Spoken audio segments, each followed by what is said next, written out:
sa koláčiky za horúca nedávajú, ale tento je lahodná výnimka. Dnes si spolu pripravíme lávový gaštanovo-čokoládový koláčik. Náš lávový koláčik budeme piec v zapekacích miskách, ktoré si na začiatku musíme vytrieť maslom a vysypať kakaom.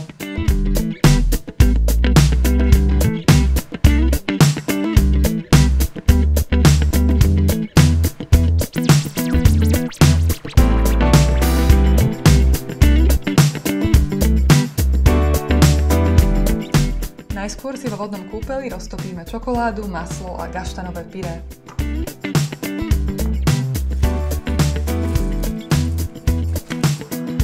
Používame čokoládu Tesco Finest, ktorá je so 74% obsahom kakaa a je vyrobená z kakaových bôbov priamo z Ekvádoru.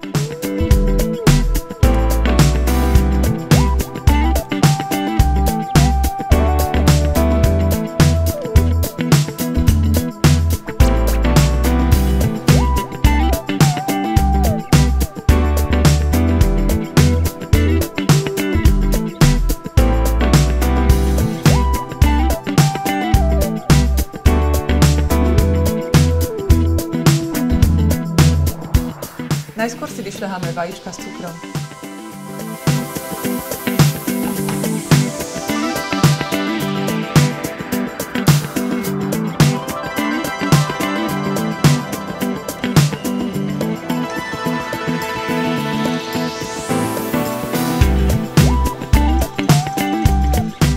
Do vyšľahaných vajec s cukrom si teraz pridáme roztopenú čokoládovú zmes.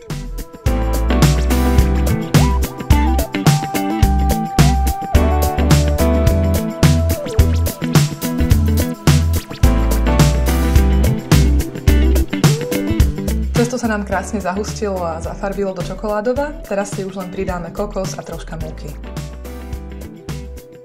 Takto pripravené cesto nalievame do formičiek, ktoré sme si vymastili a vložíme do rúry na 8 až 12 minút na 180 stupňov. Dávame pozor, aby sme ho príliš neprepiekli, pretože má byť v strede stále tekuté ako láva.